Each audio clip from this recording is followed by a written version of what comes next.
ke barisan aritmatika. Nah, kalau barisan aritmatika itu ciri-cirinya tiap sukunya itu biasanya dijumlah dengan sebuah angka atau dikurang. Jadi tentang penjumlahan atau pengurangan.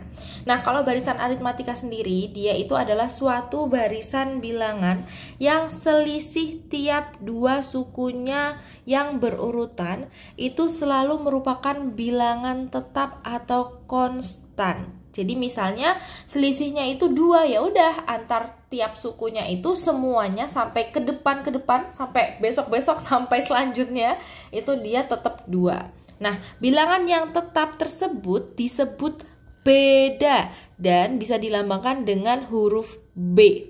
Contohnya, misalnya di sini aku punya yang A itu 1, 4, 7, 10 dan titik. 1 ke 4 itu kita tambahkan dengan 3.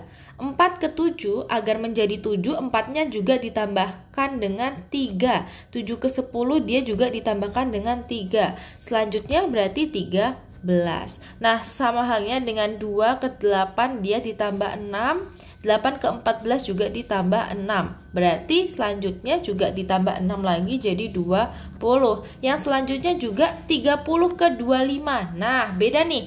30 ke 25 dia bukan ditambah tapi dikurang dengan 5. 25 untuk menjadi 20 dia dikurang 5. Berarti 20 juga dikurangi 5 untuk menentukan pola selanjutnya, yakni jadi 15. Nah, kalau kalian bisa melihat di sini, beda di sini itu antar tiap suku yang berurutan. Jadi di sini plus 3. Di sini juga bedanya yakni positif 6, bukan plus ya, positif 3 atau positif 6. Nah, di sini dia bedanya paling beda sendiri ya, karena yang lain A sama B ini positif, kalau di sini nilainya negatif 5. Karena yang A sama B ini dia tiap sukunya bertambah, sedangkan yang C ini dia tiap sukunya berkurang. Nah, lalu di barisan aritmatika, di barisan geometri, di barisan yang lain, itu juga kita bakal mengenal tentang UN. Jadi UN itu adalah suku ke N. Suku ke berapa sih? Nah, misalnya di sini aku sudah punya 2, 4, 6 dan 10. Nah, 2 di sini itu kan dia adalah urutan pertama di barisan angka ini, ya kan? Dia urutan pertama, jadi bisa kita sebut suku ke-1. Suku itu sama dengan urutan ya, jadi nggak usah bingung, suku itu sama dengan urutan. Suku ke-1 atau urutan pertama. Nah, urutan pertama atau urutan ke-1, 1 ini merupakan N. Jadi misalnya suku ke-10 berarti N-nya sama dengan 10. Gitu ya. Nah, lalu U1 atau suku ke-1 itu kita tulis U1, itu adalah A. A itu suku pertama atau angka atau huruf yang berada di urutan pertama dalam suatu barisan. Nah, tadi kan sudah aku jelasin ya, B itu sama dengan selisih dua suku yang bersebelahan. Jadi bisa kita tulis B itu sama dengan suku kedua dikurangin suku pertama, atau UN dikurangin dengan UN-1.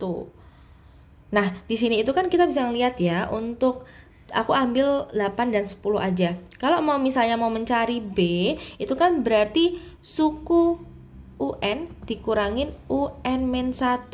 Berarti U ke-1 1, 2, 3, 4, 5. Berarti U ke-5 dikurangin U5 kurangin 1 atau sama dengan U5 kurangin U4.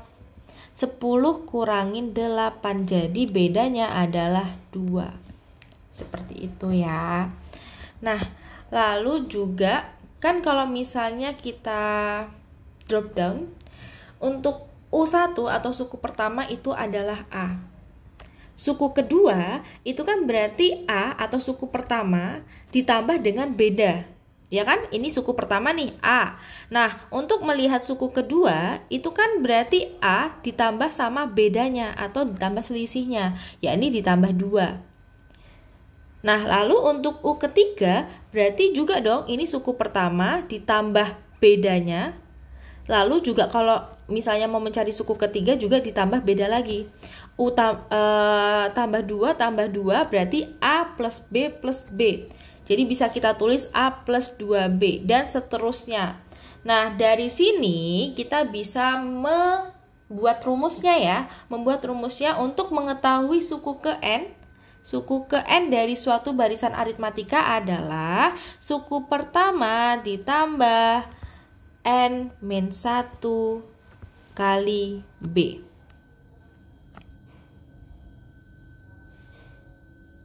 Jadi kalau misalnya kita mau mencari suku ketiga, berarti A ditambah 3 kurangin 1 kali B, atau sama dengan A plus 2B. Sama dengan yang tadi kita cek di sini. Seperti itu. Oke, misalnya aku juga punya contoh soal. Kalau misalnya kalian mau mengerjakan, silahkan kerjakan. Bisa di pause video ini dan nanti di play lagi kalau misalnya sudah selesai ya. Oke, untuk suku ke-8 dan suku ke-20 dari barisan aritmatika ini. Oke, minus 3, 2, 7, 12. Kita kalau misalnya mau mencari suku ke-8, itu kan UN sama dengan A plus N-1 kali B. Berarti U ke-8 sama dengan A plus 8 kurangi 1 kali B. Sama dengan A plus 7B. Nah, berarti kalau misalnya kita mau mencari suku ke-8, kita harus punya A sama B-nya terlebih dahulu. A-nya di sini itu adalah minus 3 atau suku pertamanya minus 3. Lalu untuk B-nya itu sama dengan 2. Bukan, gini aja deh. U2 kurangin U1 sama dengan 2 kurangin minus 3 atau sama dengan 2 plus 3. Sama dengan 5. Berarti A itu minus 3 ditambah 7 kali 5 sama dengan minus 3 ditambah 35 sama dengan 32. Berarti suku ke-8 dari barisan ini adalah 32. Lalu untuk yang ke-20 berarti U20 langsung aja ya sama dengan A plus 19B. A-nya itu udah ketemu minus 3 ditambah 19 kali 5. Sama dengan minus 3 ditambah 95 atau sama dengan 92. Berarti suku ke-20 itu sama dengan 92. Kak, kalau misalnya aku mau manual aja boleh nggak sih Kak? Tinggal kayak ya udah dicari aja sampai suku ke-8. Jadi tiap sukunya selanjutnya itu ditambah 5, 5, 5, 5 gitu. Boleh, tapi nanti akan menyusahkan diri kalian karena kan pastinya akan dihadapkan dengan waktu yang sangat-sangat singkat ya. Jadi ini tuh mempersingkat waktu kalian.